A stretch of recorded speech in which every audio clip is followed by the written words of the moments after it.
My name is Allison Turner, 32 years old, living in Charlotte, North Carolina. I used to believe I was the happiest woman in the world walking beside David, the 40-year-old, successful, calm husband I loved and married 8 years ago. We had just celebrated our 7th wedding anniversary with a cozy dinner at our favorite Italian restaurant. The flickering candlelight, the shimmering wine, and our friends' toasts made me believe our marriage was as intact as it was in the beginning. But sometimes, life is cruel in ways no one can foresee. 3 days after the party, while editing some keepsake photos on my computer, I accidentally found a strange file on the hard drive, a file David had transferred from our shared camera. Curious, I opened it. The screen displayed clear images. My David, holding the waist and passionately kissing a blonde woman in a hidden corner of the restaurant. Her face was turned to the side, but the sly look in her eyes was unmistakable. I froze, my hands trembling so much I had to set my coffee cup down to keep from spilling it. My heart felt like it was being crushed. That afternoon, David came home after work. He stepped into the kitchen wearing the smile that for years had been my source of peace. But this time that smile made my skin crawl. I straightened up, my voice dry.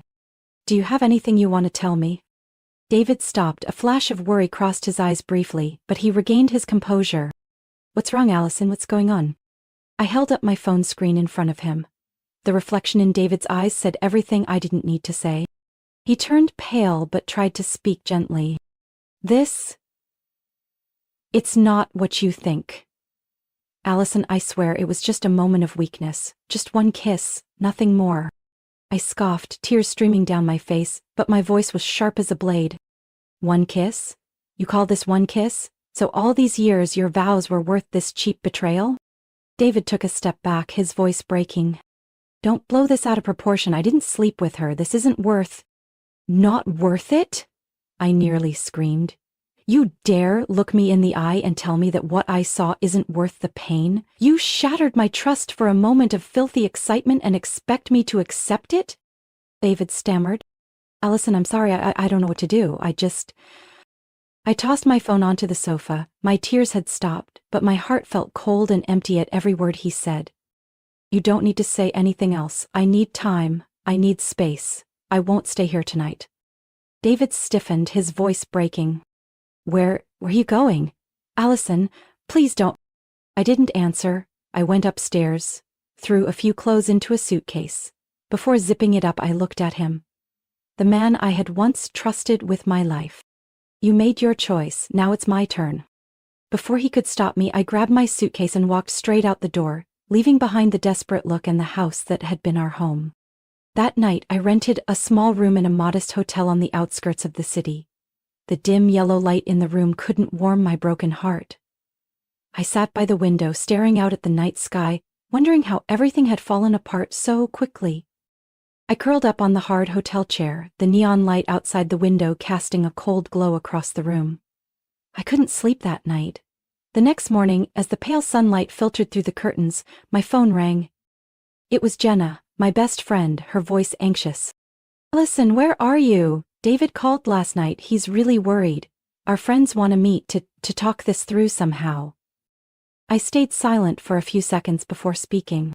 "Tell me the place." They chose a small diner on the west side of the city, where few people we knew would go. When I arrived, dusk was falling. Through the window, I saw David and his closest friends, the ones I had once considered my second family. David's hand played with his coffee cup, his eyes glued to the door, unable to hide his worry. I pushed the door open. The whole table looked up at once. Jenna stood, about to hug me, but I shook my head gently. "I'll sit here, far enough from David so I can breathe." The tension was thick. David started to stand but sat back down, his eyes fixed on me with longing.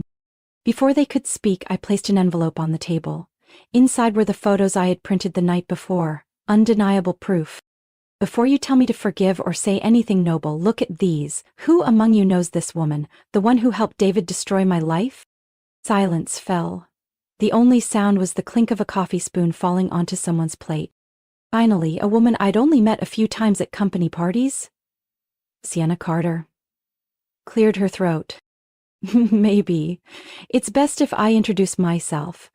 I'm Sienna, the person Allison is referring to." David stared at the table, his hand clenched so tight his knuckles were white. I fixed my eyes on Sienna, anger tightening my throat, but my tone stayed controlled. Do you feel proud?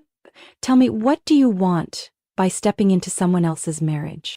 Sienna didn't look the slightest bit embarrassed. Instead, she offered a faint smile, her voice soft as a breeze but chilling. Allison, I didn't step in. David came to me. We're just people in the same circle who share a view. Marriage shouldn't be a cage. An open marriage brings freedom, helps both grow, understand each other better. I laughed, a bitter laugh of someone betrayed. How wonderful. So, I'm so stupid I need people like you to teach me how to keep a husband, how to keep a marriage? David quickly interrupted, his voice trembling. Allison, please listen to me. I just thought if I tried it once, then I'd figure out how to tell you. I didn't mean to hide it forever. Tried it once? You tried by secretly kissing another woman and expect me to understand? My voice was no longer calm. Jenna finally spoke, her eyes pleading. Allison, everyone is just thinking about your happiness. We all want you and David to be stronger. I met Jenna's eyes, memories of our closeness hitting hard, but my voice stayed firm. My happiness? You crush my trust and call that for my happiness? Sienna's voice remained steady, as if lecturing. Allison, if you tried to see things with a broader view, you'd realize this is an opportunity. You didn't lose David, you just gained experience, more richness in life. I clenched my fists, staring straight at her. You speak as if I should thank you for granting me this experience. Enough. I didn't come here to listen to you promote this so-called open marriage of yours. I got to my feet, heart racing but my tone firm. Thank you, now I see clearly. All of you only protect each other. No one ever really cared about me or my marriage. David's voice rose behind me as I stepped away. Allison, please, I love you. I didn't stop, just spoke without turning back. You lost the right to say that a long time ago. I left that diner that day filled with pent-up anger, but my heart was full of determination. I wouldn't allow myself to fall. That night, when I returned to the apartment, David was already waiting in the living room. The moment I opened the door, he rose quickly, hope flickering in his voice. Allison, I know today was more than you could bear, but please, give me a chance to explain more. I don't want to lose you. I avoided his gaze, walked straight to the master bedroom, quietly packed my clothes, personal documents, and moved them to the office room. Allison, what are you doing? You can't do this. This is our home. David followed, his voice panicked. I answered without turning my head. This used to be a home. Now it's just a shelter until this is over. From now on, I'm staying in the office. We live apart. You take care of yourself, I'll take care of myself. I locked the door of the office room before David's stunned eyes. That night, I didn't sleep, but not because of sorrow like the night before. It was because I was planning my next steps. The next morning, I called a reputable private investigator's office in Charlotte. A man named Lucas Grant, calm and professional, took my request. I spoke plainly. I need solid proof of my husband's infidelity. Photos, videos, recordings, the more the better. I don't want him twisting things in court. Lucas arranged to meet that afternoon to discuss details. During the meeting, I provided all the necessary information. David's schedule, the places he often went, his recent connections. Lucas listened carefully, then nodded. We'll handle this as discreetly as possible. You can trust us, Allison. In the days that followed, David kept trying to reach me. He knocked on my door every night, brought food, flowers, even old gifts that once marked our memories. Each time I only answered briefly. I don't need anything. When you're ready to talk about divorce, bring your lawyer. But David didn't give up. One evening, as I was preparing work documents, he hovered outside the door, his tone pleading. Allison, I know you're angry, but please just hear me out once. You can hate me, but don't hate this idea. Open marriage isn't a bad thing. It'll make us stronger, closer. I closed my eyes, trying to keep my voice steady. David, you shattered my trust and now you want to preach philosophy. I won't take part in that, and you should know everything you say, everything you do, I remember it all. The more time passed, the more desperate David became. I knew he wasn't just afraid of losing me, but afraid of losing everything he thought he controlled. A week later, Lucas called with news. We have enough. Photos, videos, recordings, all clear. If needed, we can provide certified copies for court. I let out a sigh of relief. Part of the battle now had a foundation. But David didn't stop. One night I came back to my room and noticed strange scratches on the office door lock. Searching through the drawer, I was startled to find that the 3 original photos I had kept safe from the start were gone. A chill ran through me as I immediately understood. David had hired someone to break in. He wanted to erase all evidence, or worse, use it to turn the situation around. The very next day, I went to the largest locksmith shop in Charlotte and asked for the most secure locks they had. They recommended modern electronic locks with fingerprint and unique code access. I bought them without hesitation and personally replaced every lock on the office door and my temporary bedroom, carefully checking every detail myself. Since the night I discovered my lock had been tampered with, I knew David was no longer the man I once trusted. He had hired a locksmith, broken into my private space to erase what he feared. But I wasn't someone who could be cornered easily. The next morning, I went to the largest locksmith shop in Charlotte and asked the staff for advice on the most modern, secure locks. I bought electronic locks with unique codes and fingerprint access. Back home, I changed every lock on the office door and my temporary bedroom, personally checking every detail. Each time the door clicked shut, I felt a bit more at ease. I no longer kept the evidence at home. I sent all the photos, videos, and documents Lucas had gathered to a safe deposit box at the bank, with only me knowing the code and key location. I handed a copy directly to the lawyer I'd just contacted, Marcia Bell, a woman in her 50s who had won many complex divorce cases. Marcia met me in her office, her voice firm. "Allison, you did the right thing. Stay calm. The evidence will speak for you. My job is to handle the rest." While I quietly prepared my divorce paperwork, David and his old friends tried everything to get to me. First was Jenna, the one I had once considered a sister. One afternoon as I left work, she was already in the parking lot, waiting quietly. "Allison, please listen to me just once. Things aren't what you think. I know David was wrong, but please give him a chance. You still love him, don't you?" I looked straight at her. Love? Love a man who betrayed and trampled on my trust? Jenna, you should ask yourself what kind of friend you've been before pleading for him. Jenna faltered, then quietly walked away. Not long after, David tried another tactic. One late night, just after I finished showering, he knocked on my door, his voice earnest. "Allison, I'm begging you, I miss you, I just want to hold you, just one hug. I promise I won't do anything to make you uncomfortable." I replied coldly, "Do you think I can believe a single word you say anymore? Go away." But he wouldn't let go. Another time, I found a mini recording device hidden cleverly in the living room cabinet corner. I removed it, furious inside but outwardly calm. I knew they were trying to capture me losing control or falling into a trap to use against me in court. I didn't fall for it. Every day I tried to live as properly as I could. I only spoke to David when absolutely necessary, every word brief, clear, nothing extra. One weekend night, I sat in the office, in front of a file Marcia needed me to sign to confirm documents for court. Everything was complete. Evidence of the affair, divorce petition, asset division requests, future custody proposals. When I finished the final signature, my heart felt heavy. No matter how strong I was, I couldn't deny the pain tearing me apart. But more than anyone, I knew there was no turning back. The very next day, Marcia filed the divorce petition with the Mecklenburg County Family Court. She sent me a message. "Stay strong, Allison. The legal battle has begun, but you hold the advantage." Meanwhile, David and his friends kept putting on cheap acts. One evening, I came home late from work. The living room lights were on. Sienna and a few of David's other friends were sitting there chatting cheerfully. When they saw me, they all fell silent. David stepped forward. "Allison, we just want a civilized conversation. Please, just sit down, listen to everyone explain, then you can do whatever you want." My gaze swept over the group and I spoke with deliberate calm. "Did you really think I was weak enough to sit here and watch your performance? It's late, please leave."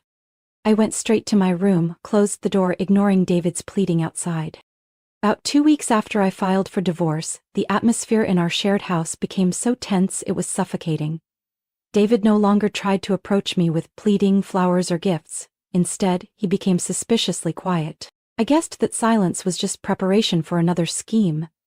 And then, the day I had anticipated came.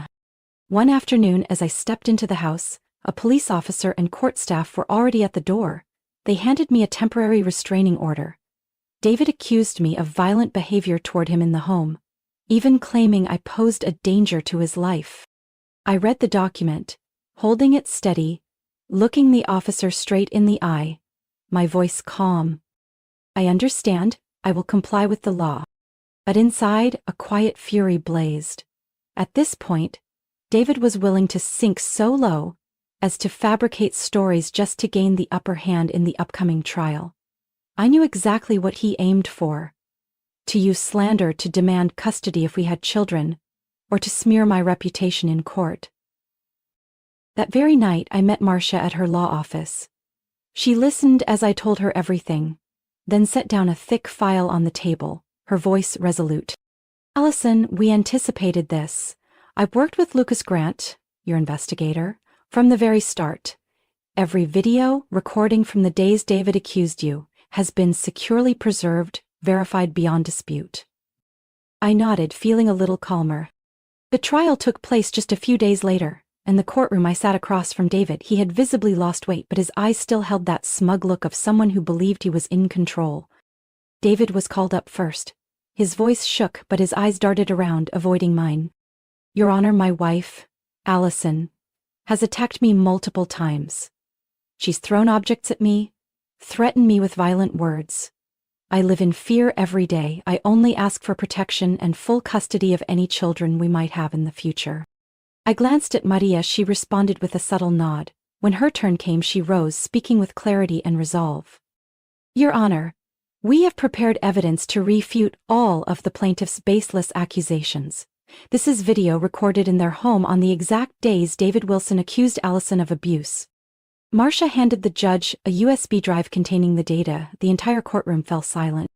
The screen displayed clear footage. I was sitting and reading in the office or carefully tidying up the kitchen while David, the man claiming to be the victim, was leisurely drinking beer, watching football in the living room, showing no sign of being threatened or afraid. When the videos ended, Marcia continued. "Furthermore, Your Honor, we have a recording of a phone call between David and a close friend. In it, he discusses fabricating claims to gain an advantage in court. We request to submit this as evidence." David's face turned pale, his eyes darting around, looking for an escape. The entire courtroom seemed to hold its breath. The judge listened to a portion of the recording Marcia provided, then looked at David with a stern expression. "Mr. David Wilson, are you aware that perjury in court is a crime? You are now facing the possibility of prosecution for providing false information and obstructing justice." David mumbled. I just... The judge raised a hand to stop him. "No more explanations, everything is clear." Relief eased my breath, but triumph had no place in my heart. This was the price David had to pay for his lies, but the wound he left in me remained. Finally, the judge declared, "The court rejects all of the plaintiff's accusations. All personal freedoms of Mrs. Allison Wilson are hereby restored. The case file will be forwarded to the district attorney for consideration of perjury charges." The trial lasted 3 more sessions, with layers of evidence, testimonies, and arguments presented clearly and fairly. I sat quietly on the defendant's bench, no longer feeling fear or doubt. Every word David spoke, every pleading look or attempt to hold on, no longer reached me. On the final day of the proceedings, the courtroom was more crowded than usual, partly because our divorce had drawn curiosity, partly because David had made himself the center of attention by lying and being exposed.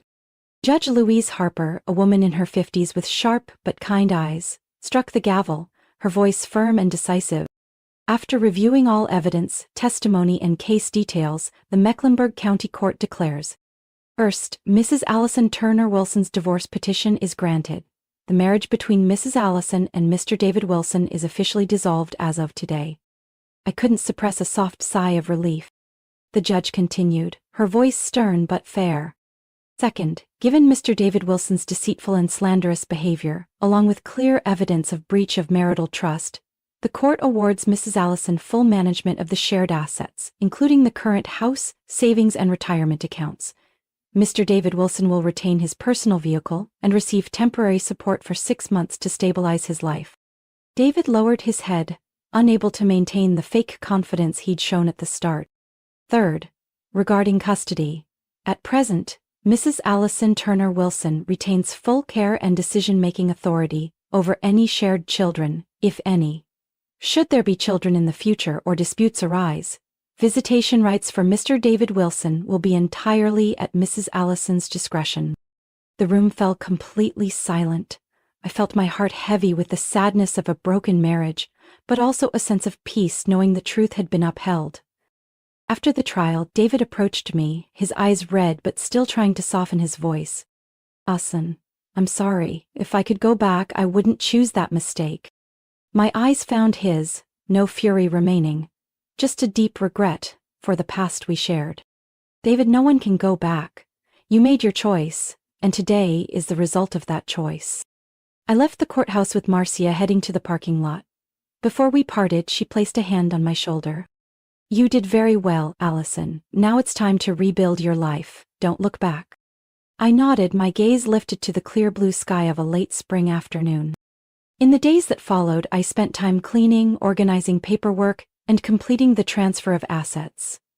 I looked at the house I had once called home, filled with both sweet and bitter memories.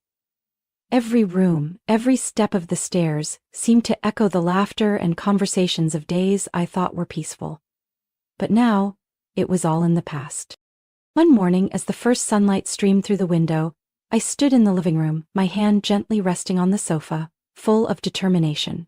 I called a reputable real estate company and asked them to list the house for sale. I knew I couldn't keep living surrounded by painful memories. 2 weeks later, the house was transferred to a young family full of hope and joy as they moved in. Watching them settle in, I smiled softly, telling myself, this house deserves real laughter, not lies.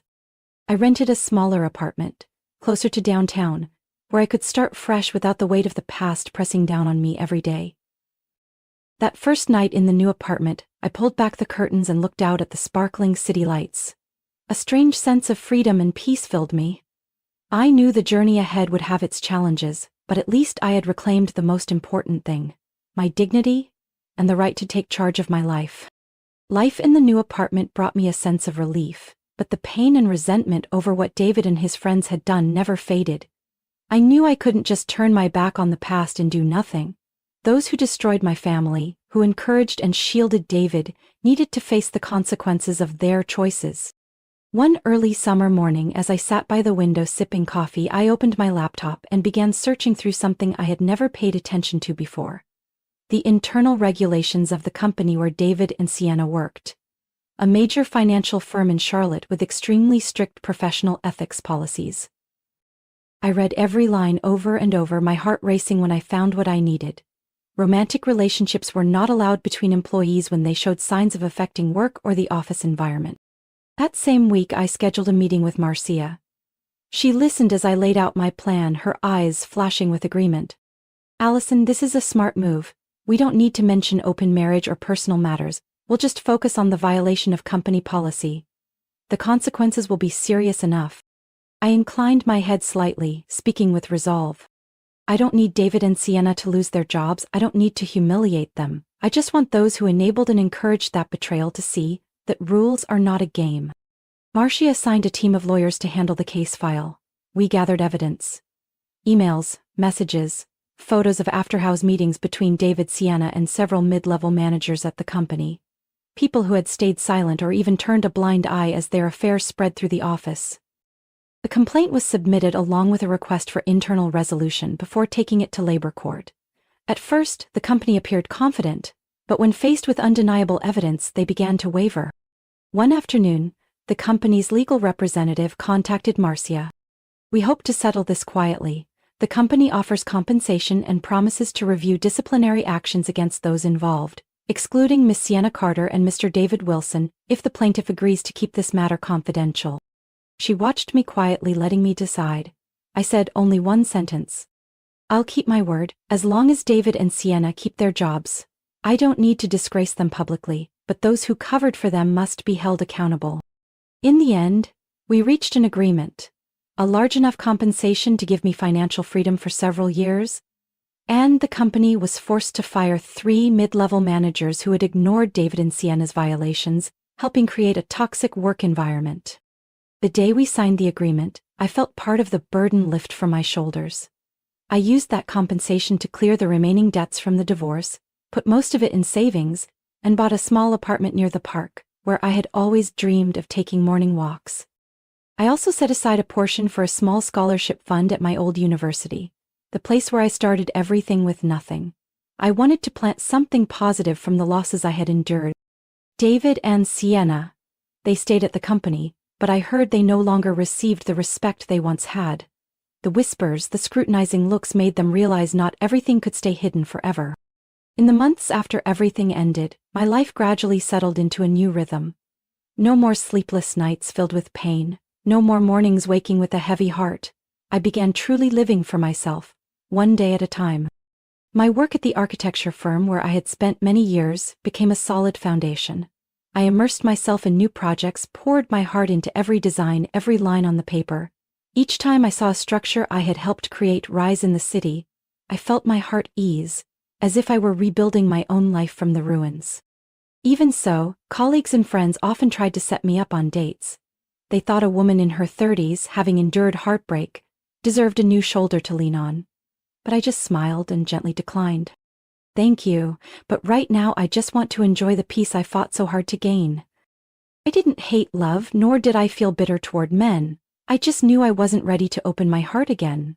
I needed time to heal, to fully love myself before thinking about anyone else. As for David, I didn't pay much attention to his life anymore, but sometimes, through the stories of old acquaintances, I heard bits and pieces. David and Sienna no longer had the closeness they once did. After everything that happened, the trust between them had cracked, even though they tried to hold on. David lived alone in a small rented apartment near his workplace, isolated from most of his colleagues. The friends who once raised glasses with him had drifted away, partly to avoid gossip, partly because no one wanted to be tied to that mess anymore. Once, by chance, I saw David at a coffee shop near the park. He sat alone, looking lost in the crowd. His eyes gazed out the window, so empty it ached. I didn't go over or say hello, I just quietly watched for a moment, then walked on. Because I knew his regret meant nothing to me now. My life no longer had room for resentment or why questions. Instead, I learned to listen to myself more. In the early mornings, I jogged around the park, filling my lungs with fresh air. On weekend nights, I joined the art class I'd long dreamed of. Gradually, I realized, freedom isn't about being alone. It's about living true to yourself, not forcing yourself to please anyone else. One rainy afternoon, as I sat by the window listening to the rain tapping on the roof, I received a message from a colleague. Allison, seeing you at the presentation today really inspired us. You're stronger and calmer than anyone we've ever met. I smiled softly, warmth filling me amid the rain outside. I understood that, in the end, I had weathered the storm without losing myself. And I knew, ahead of me was a new journey, not to forget, but to continue writing my story in my own way. My story proves that betrayal, no matter how cunning, can't stay hidden forever, and there is always a price to pay. I chose to face it with calm and integrity, not resentment, to reclaim my honor and freedom. Today I live a simple but fulfilling life, no longer bound by old pain. The past has closed, making way for a new path, where I write my own story with the strength and dignity I once lost. What do you think about Allison's story and the choices she made? Share your thoughts in the comments below. Don't forget to follow the channel for more emotional and meaningful stories about family life.